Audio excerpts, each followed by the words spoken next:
بسم الله الرحمن الرحيم وبنا استعنا على امور الدين والدين صلى الله على سيدنا محمد وعلى اله وصحبه اجمعين. الحمد لله ilaahay baan nabad noogu keenay waan nabad baan ku nimid safar dheer oo aan meelo badan soo maray Kenya iyo Ethiopia labadaba ay ka mid ahaayeen waxaan u aadnayna waxay danta Soomaaliyeed iyo danta reer Jubbaland gaar ahaan waxaan islaahay safaradaas si nabad ah noogu soo dhamaadeen si nabadana waan ku nimid marka taas waxaan isleeyahay waxba hadda inta badan waxaan isleeyahay guul bay ahaayeen socodkii aan soo sameynay waxa ugu muhiimsan waxay ahayd in bal Soomaalida iyo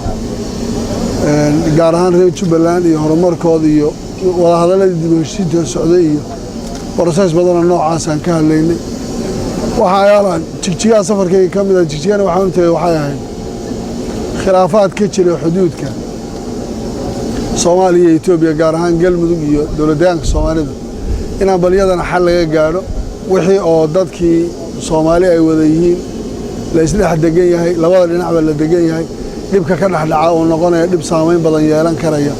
bal in arrinta xakameynteedana si mas'uuliyad Soomaalinimo iyada naga saarantahay aan u gallo aniga iyo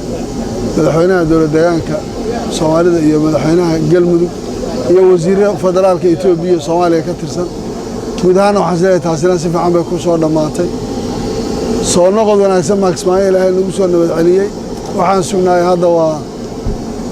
waxa loo sugayaa war dawladii awa iyo extension kale miyaa la sugiyo maxay noqon doontaa warkaasina oo iska soo dhamaan doona hadii ilaahay aad baad u mahadsantahay salaamu calaykum.